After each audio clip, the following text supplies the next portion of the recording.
You are listening to I Survived the Wild Outdoors podcast, where real outdoors men and women share their heroic tales of survival. I'm your host, Brad Mathewson, and this is their story. On today's episode, we're taking you on a journey through some of my wildest bear baiting accidents and mishaps. We'll recount these memorable stories and examine the lessons learned from each unexpected twist. But it's not just about these tales.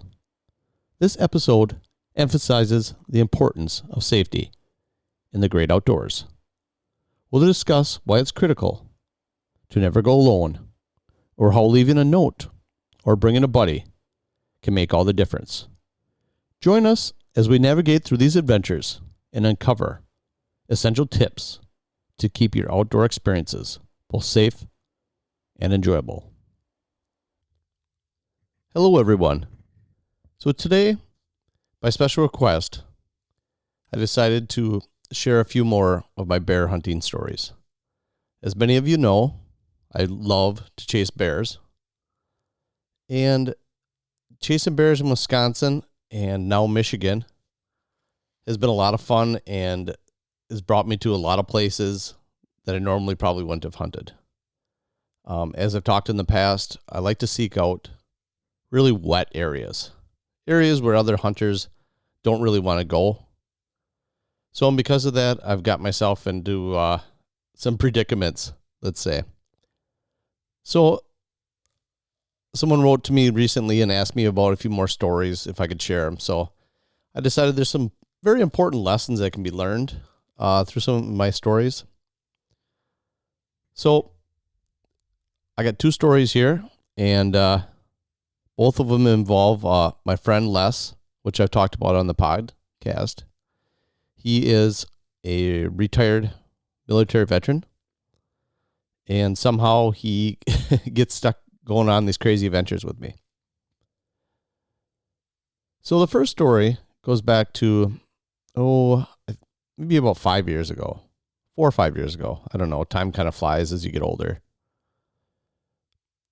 So this one area we had talked about, and in a previous podcast about my bees, this is kind of the same area. It's a big bog, and there's a access channel to get out into this bog.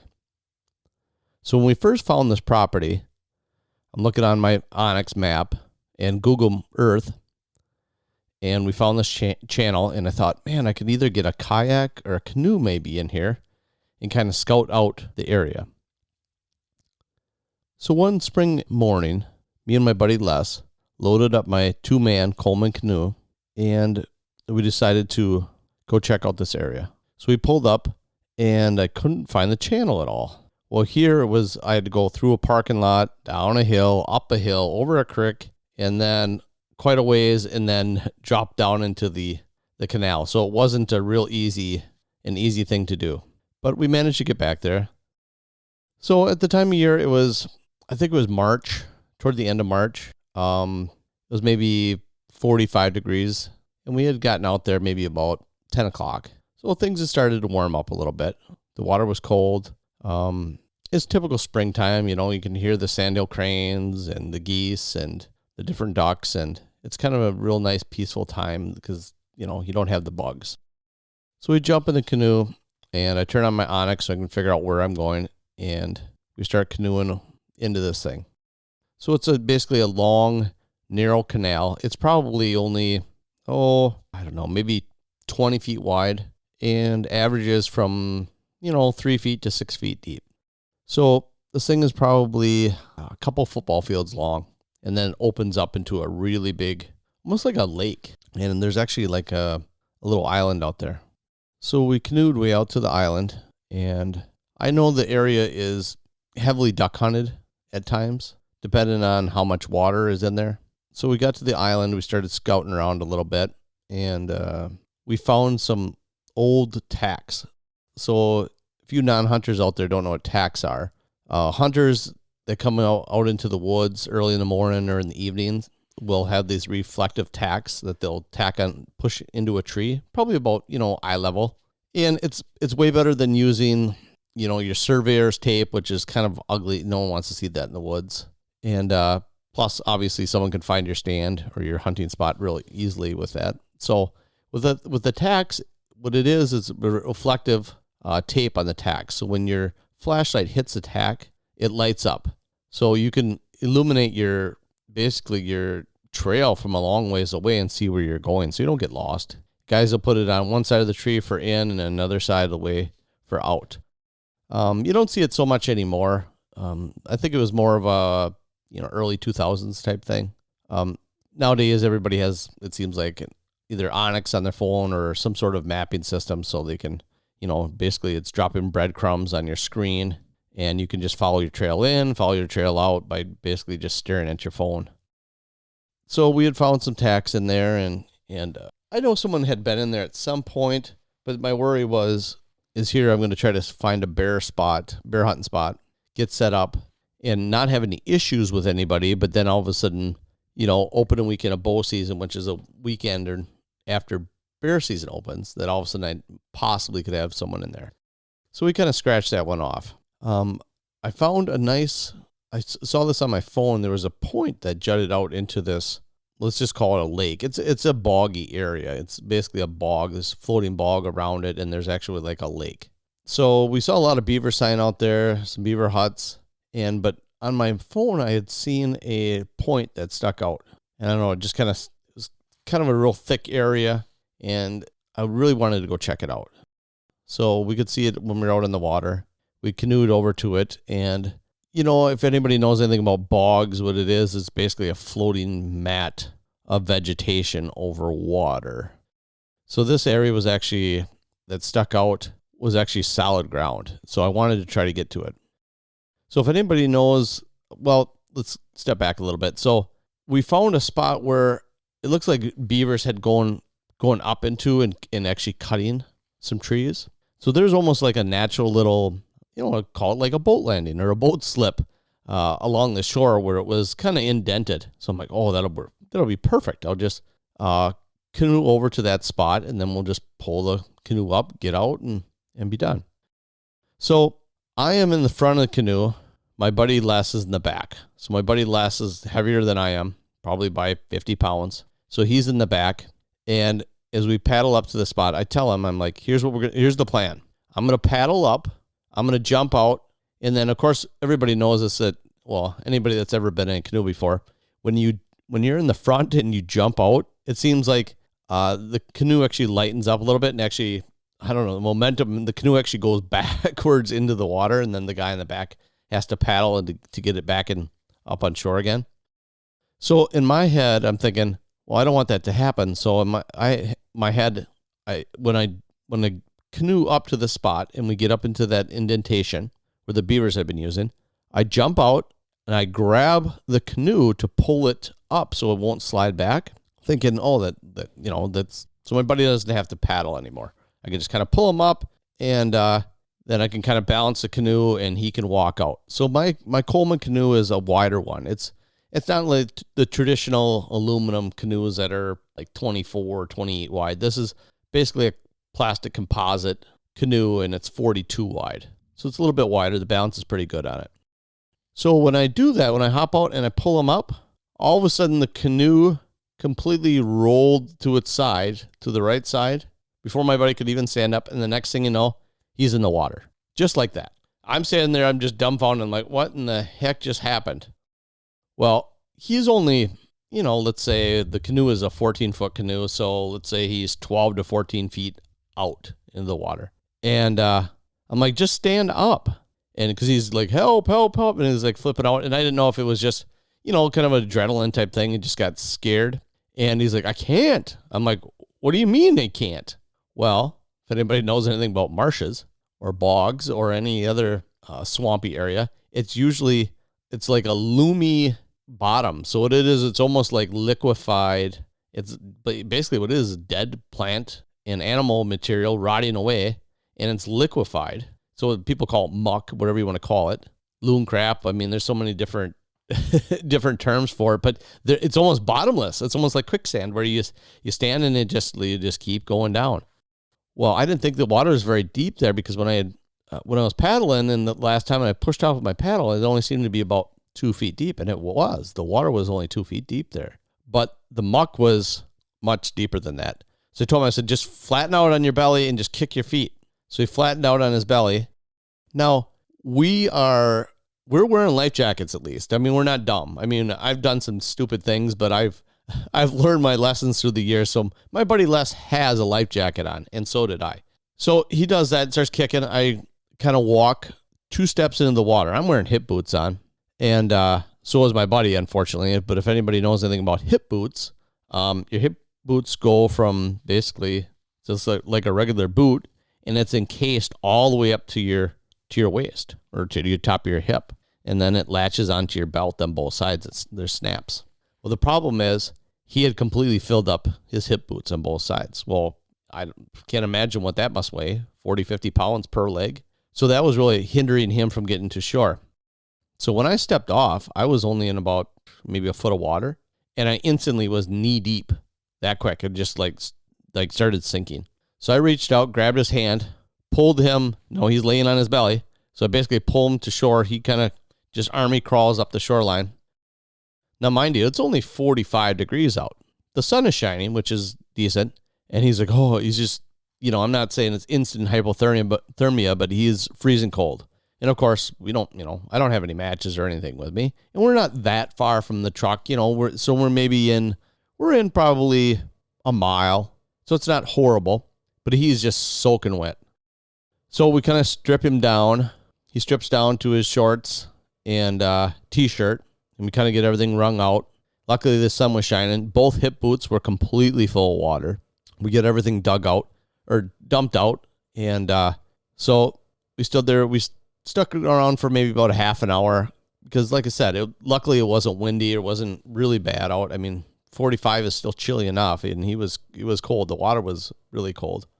But what had happened is, so I took my paddle at the time, and I'm kind of pushing out in the water. And what had happened is there was a root out in the water. So if anybody knows what the bottom of a canoe looks like, it isn't completely rounded. There's actually a keel. So a keel helps with your balance. So it's almost like a point that's in the dead center that sticks down, I don't know, maybe an inch or so, and runs the full length of the canoe.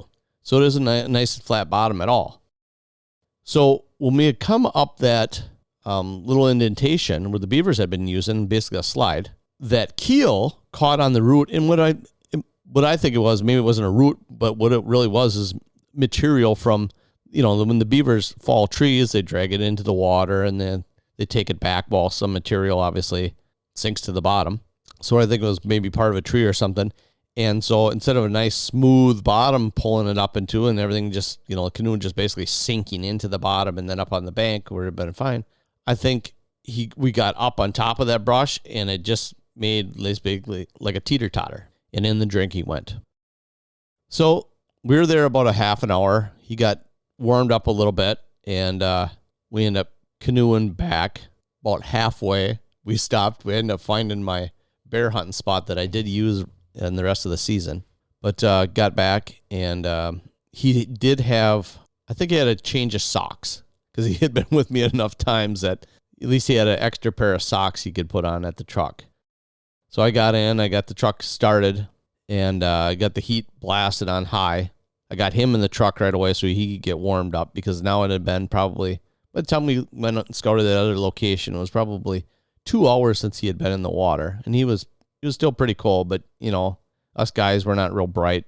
We think we could tough it out. But, yeah, I don't want to say he was hypothermic, but he was pretty cold. So I ended up loading up the canoe myself and got him home and got a hot shower in him. And I'm surprised his wife still lets him come with me because he's, like I said in the past, he's 70 years old. He has a pacemaker, but he just loves going on these adventures with me. I don't know why. I mean, maybe I'm bad luck, but that could have turned really bad. I mean, if we didn't have our life jackets on back there, I mean, I don't know how I could have got him out. Maybe I could have got back into the canoe, but I don't know how you're going to pull someone into a canoe without tipping over and me being in the same bad situation. So we've done podcasts before about hypothermia and There's some warm-up drills you can do. He was doing some jumping jacks to warm up. Also, life jackets, how important life jackets are, which I've learned a long time ago. And I always wear a life jacket if I'm canoeing, kayaking. If I'm in my boat or someone else's boat, does not matter. I always have a life jacket on because I'm not a great swimmer. But yeah, things could have really gone bad. So and the other thing what we talk about all the time is to have a buddy with you, to always have a buddy. Now, if I would have been in there, or let's say Les was in there by himself, doesn't have a life jacket, doesn't have a buddy, that could have ended horribly. I mean, could have ended in tragedy, and who knows how long before someone would have found him, or, what kind of shape he would have been, or if he would have drowned, or easily could have drowned in a swamp. So, yeah, those are some little things that you can learn for some of these stories. I mean, it's goofy stuff that happens to me, and it's kind of funny at the time, but you kind of look back at some of these moments that I've gone through throughout my life, in the woods and the water.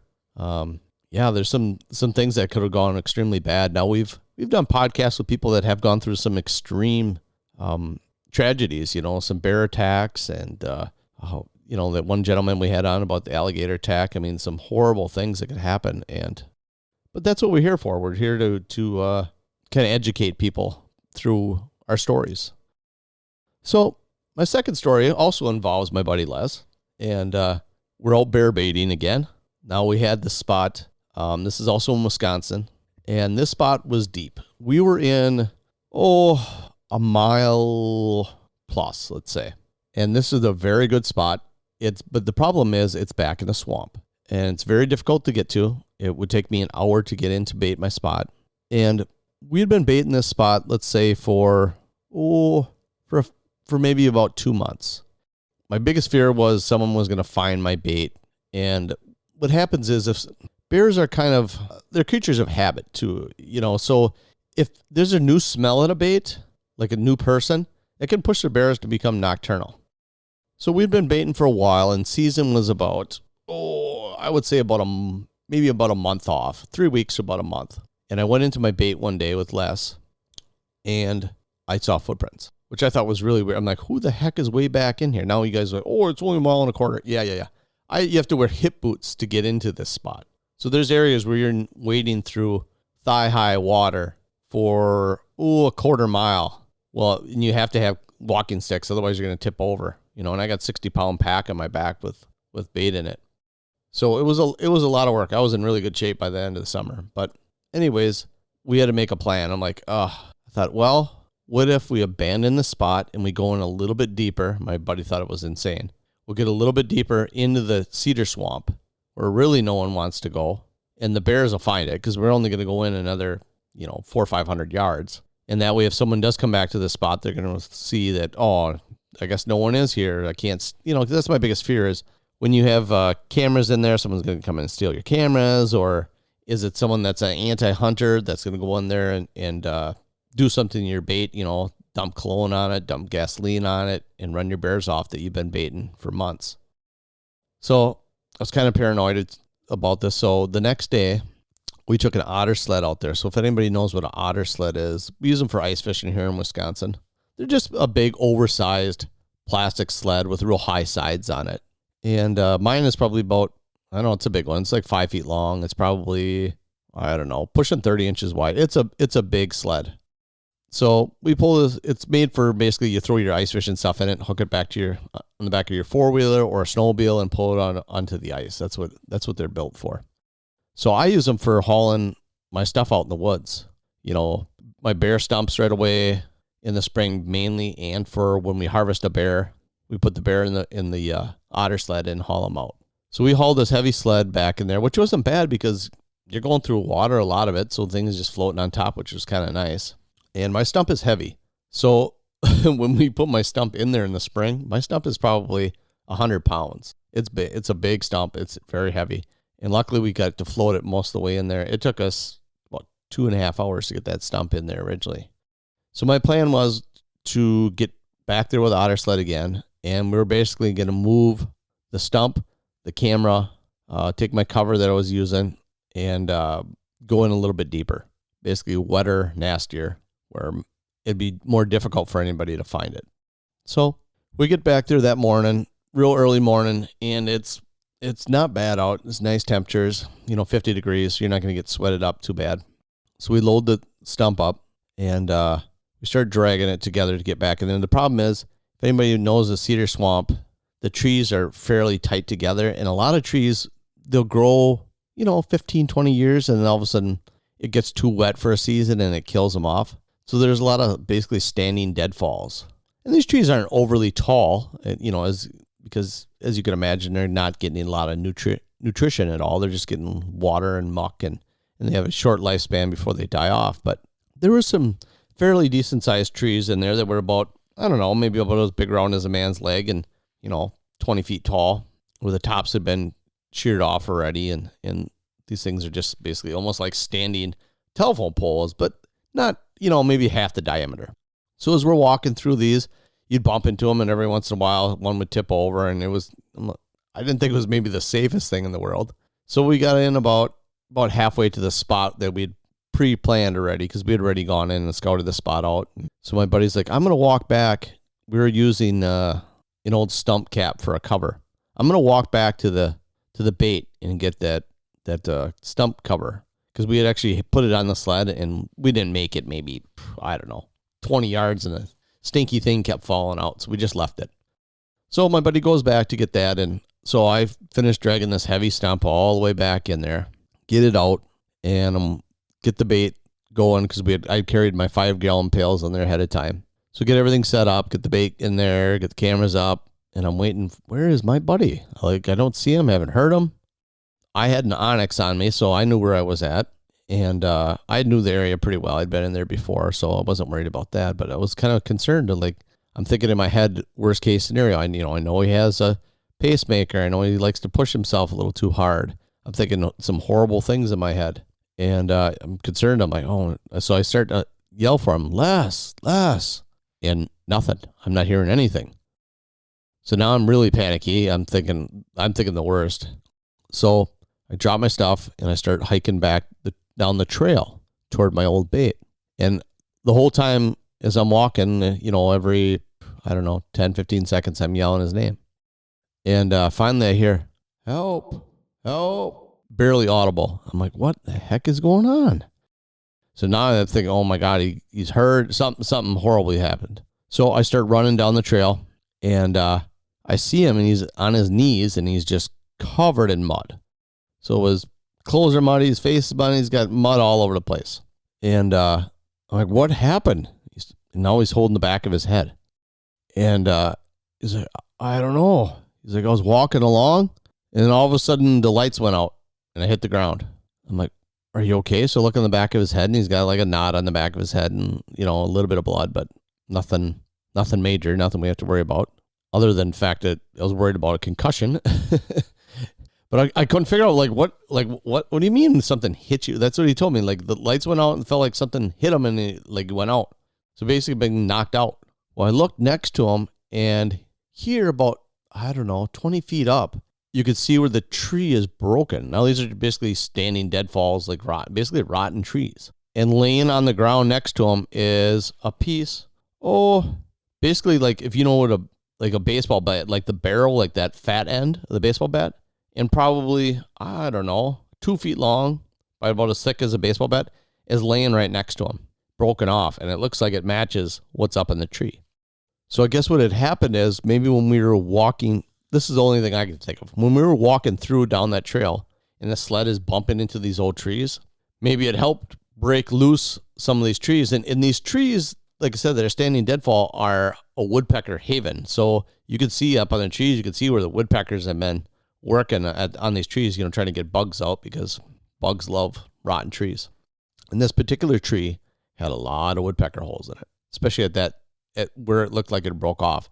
So I'm thinking maybe it kind of jarred it loose, and when he was walking through, just gravity and bad luck, being in the wrong place at the wrong time, tree falls in the woods, no one hears it, and it broke off and fell and hit him in the head and basically knocked him cold and into the mud. So I asked him if he was okay. He seemed to be okay. I kind of asked him the date and the time, and told me all those things, and his head was just sore. And like I said, he had a little knot on it. So I asked him if if we wanted to head back right away, he's like, no, let's finish up what we're doing. So we end up finishing up what we're doing. And we took it nice and easy getting back out. And his wife wanted him to go in when he got home because his wife's a nurse. And I suppose at this point in time, she's like, oh my gosh, like every time he goes out with Brad's trying to kill him. So another great lesson right here is, like I said, I talk about making sure that if you go out in the woods, you're with somebody. And here's another good lesson. Like, what if Les was by himself and gets hit in the head and he does have a concussion, or he's completely knocked out, or worse? I mean, you could have been killed. Bad things happen in the woods. I'm not trying to say like, and make everybody scared of the woods or the water, because I spend a ton of time in the woods and out in Mother Nature. But you got to take these things, seriously and plan out what you're doing. And hey, if you do go out on your own, and I'm guilty, I still, even though I preach about people going hunting in the woods or hiking or whatever you're doing, backpacking or fishing, like you should always have a buddy. Like, that's important. If you can't, call someone, tell someone, hey, I'm going out fishing today out in such and such lake. I'm going to be out from 10 o'clock until 4 o'clock and I'll be back by 5. Just so someone knows your plans. Same thing if you're going out hiking. It's not a bad idea to, especially if you're going on a longer hike or you're going on a hunt. Let's say you're out west. It's not a bad idea to leave a little note on your car. Like, hey, left, November 6th, going to be back November 8th, camping in the backcountry, this many miles back, or, and have a location. So if, hey, something happens and your message doesn't get back home, or, let's say you're texting someone every day and all of a sudden they don't get a text. Like, hey, someone comes out, looks for you. Hey, here's your vehicle. Hey, there's a map.